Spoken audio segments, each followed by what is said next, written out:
Valpuesta, cuna del español. Nos situamos en el siglo IX, época en que el latín escrito pasa poco a poco a convertirse en palabras que dejan de ser latinas para transformarse en el español. Siglo IX, sede también de uno de los primeros obispados de España. Valpuesta es historia. Las primeras palabras del español nacen aquí en Valpuesta.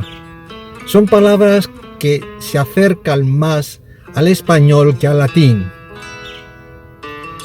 La colegiata, edificio que vemos enfrente, tiene su construcción sobre una antigua ermita del siglo IX. Este siglo IX para Valpuesta son varios acontecimientos de la lengua, acontecimientos de la religión, acontecimientos relacionados con Castilla. Porque otro de los edificios característicos de Valpuesta es la Torre de los Condestables. Nos situamos en el siglo XV. Valpuesta, orígenes del español. Nos acercamos al siglo IX. En Valpuesta aparecen las primeras palabras que dejan de ser latín para pasar a ser el español. Siglo IX, Valpuesta, una de las sedes primeras del obispado.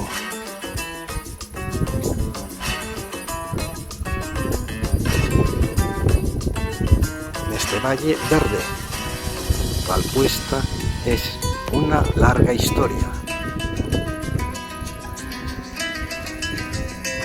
del español, de los condestables de Castilla, del obispado. Valpuesta, dos edificios, uno torre de los condestables civil y una iglesia colegiata religiosa.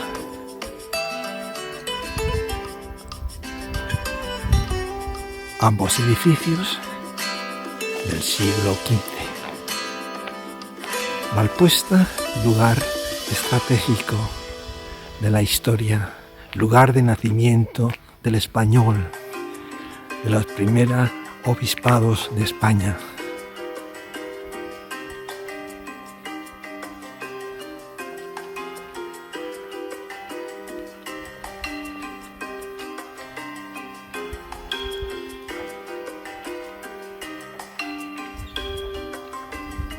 Colegiata sobre la que se construyó anteriormente en el siglo IX una ermita, después de la ermita una iglesia románica y de la iglesia románica al gótico con incorporaciones de la arquitectura posterior.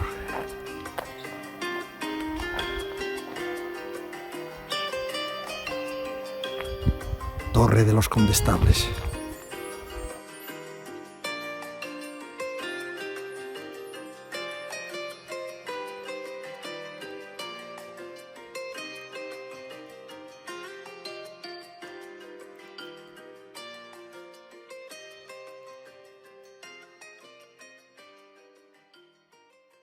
Es casi, si esto es el 813, en el 865, 866 y 924, y en el cartonal de Valpuesta se habla de peregrinos que pasaban por aquí, iban por los tornos hacia la costa, porque detrás de esto de Pancorbo y del Valle de Viesca estaban los árabes, por tanto la devoción era tan grande que tenían que subir arriba, o sea, por Cantabria. Estaban también los reyes de Asturias que protegían, y para ganar la costa, para llegar a Santiago. Un códice, por ejemplo, de 230 folios, ¿sabéis los animales que hay que sacrificar? Al menos 30 animales. Y esto solo los grandes monasterios tenían opción, porque tenían posesiones, tenían galizares criados podían tener opción para tener un escritorio. Y de ahí el valor, la estima y valor que tenían, por ejemplo, los pergaminos. Y como sabéis, los pergaminos, como el cartulario de Valpuesta, casi todas las palabras vienen disminuidas al máximo, de manera que entre más texto con palabras reducidas, una especie de abreviaturas. Por ejemplo, máximo, una M y otra M encima. Eso quiere decir que puede ser máximo, un matrimonio, un maño, y según el contexto tú lo tienes que sacar cuál es el que corresponde.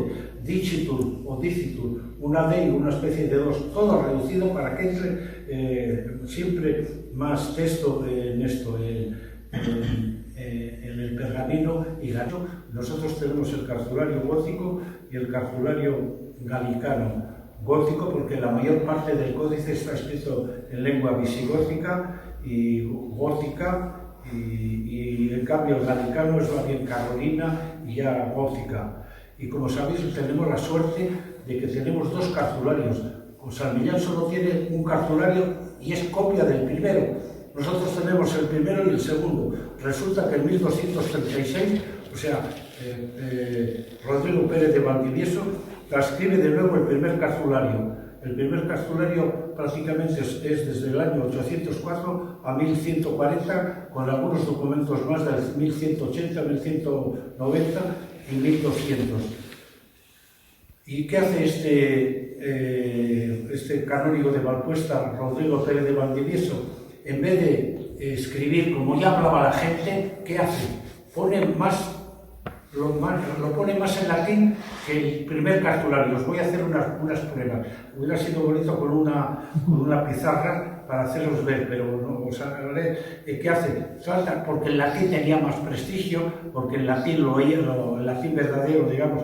¿Y qué hace? Pues podía haber sido un berceo y ahí se quemó, porque hubiera tenido que escribir como se hablaba la gente, pero para él era más difícil, porque para la lingüística y demás hubiera sido un espectáculo para hoy entender mejor cómo derivan unas palabras de otras.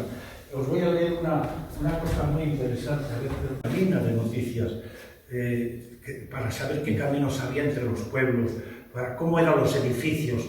Te habla en un documento te habla del sótano y de, ¿cómo se llama?, la parte de arriba. El sobrado. El sobrado. El sobrado, pues te pone la palabra superazo, para que os deis idea. Muchas de esas palabras, esto de la familia, cómo era la familia compuesta, qué utensilios usaban en las casas, te habla de plumazos, de colchones, de muchas cosas. El tipo de alimentos que usaban, qué tipo de verduras y legumbres, del viñedo, del cereal, de los molinos, de los ganados, qué tipo de ganados teníamos aquí. Incluso te habla de los ganados, que si tal buey tenía color blanco, tal caballo tenía muchas cosas. Los árboles, qué tipo de árboles teníamos también en la zona. Te habla del cerezo, te habla del fresnedo, te habla del zurbao, que ya casi nadie lo conoce, que es el místero. Hay un par de ellos. Hay zurbales. Sí. Te habla de cantidad por ejemplo, ¿cómo se llama? La fruta, no sé, la ciruela, pruña, que en italiano se dice pruña, en croata también pruña, y aquí se decía también pruña, y se ha perdido esta palabra. Te habla de los bueyes, qué precio tenían en ciertos años, las tierras, qué precio, las viñas, los solares, y no quiero abundar todavía más en esto. No sé si me hacéis alguna pregunta y tú de nuevo rellenas, que tú eres reciente.